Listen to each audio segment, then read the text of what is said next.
अकबर बीरबल की कहानी। बीरबल ने चोर को पकड़ा। ये कहानी बादशाह अकबर के ज़माने की है। एक बार एक व्यापारी अपने किसी काम से कुछ दिनों के लिए प्रदेश से दूर गया हुआ था। जब वह अपना काम खत्म करके घर पहुंचा तो देखता है कि उसकी पूरी तिजोरी खाली है। उसकी मेहनत की सारी कमाई चोरी हो चुकी है। व्यापारी घबरा गया और उसने अपने घर के सारे नौकरों को बुलाया।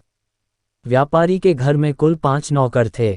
व्यापारी की एक आवाज़ पर सारे नौकर उसके सामने आकर खड़े हो गए। व्यापारी ने उनसे पूछा, तुम लोगों के होते हुए घर में इतनी बड़ी चोरी कैसे हो गई? जब चोर आकर मेरी पूरी तिजोरी साफ कर गया, उस समय कहाँ थे सब के सब?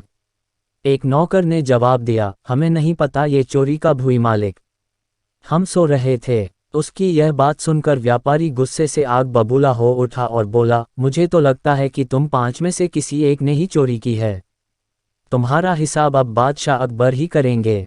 ये कहता हुआ वो महल की ओर चल पड़ा।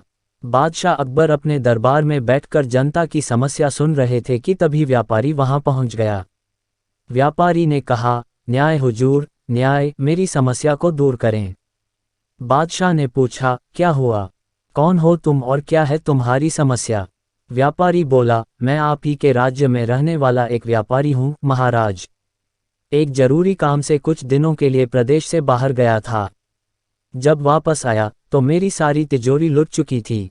मैं बर्बाद हो गया हुजूर, मेरी मदद करें। ये सुनकर बादशाह ने व्यापारी से कुछ सवाल पूछे, जैसे कितना सामान चोरी हुआ, क्या उसे किसी पर शक है आदि। सवालों के जवाब मिलने के बाद अकबर ने व्यापारी का मामला बीरबल को सौंप दिया और कहा कि असली चोर को पकड़ने में बीरबल उसकी मदद करेंगे। अगले दिन बीरबल व्यापारी के घर पहुंचे। उन्होंने सभी नौकरों को बुलाया और उनसे पूछा कि चोरी की रात वो सभी कहाँ थे। सभी ने कहा कि वो व्यापारी के घर में ही रहते हैं और उस रात भी व्यापारी के घर में ही सो रहे थे। बीरबल ने उनकी बात मान ली और कहा, आप सभी को परेशान होने की जरूरत नहीं है। मेरे हाथ में ये 5 जादुई लकड़ियां हैं। मैं आप सभी को एक एक लकड़ी दूंगा। जो भी चोर होगा उसकी लकड़ी आज रात 2 इंच लंबी हो जाएगी और चोर पकड़ा जाएगा। हम सभी कल यहीं मिलेंगे।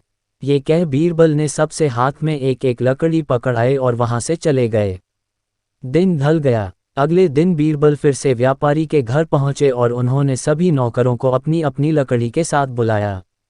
जब बीरबल ने सबकी लकड़ी देखी तो उन्होंने देखा कि एक नौकर की लकड़ी 2 इंच छोटी है।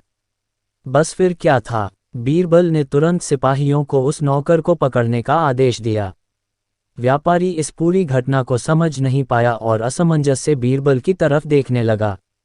बीरबल ने व्यापारी को समझाया कि कोई लकड़ी जादुई नहीं थी, लेकिन चोर को इस बात का डर था कि उसकी लकड़ी 2 इंच बड़ी हो जाएगी और इस डर से उसने अपनी लकड़ी को 2 इंच काट दिया और वह पकड़ा गया। व्यापारी बीरबल की चतुराई से बहुत प्रभावित हुआ और उसका धन्यवाद किया।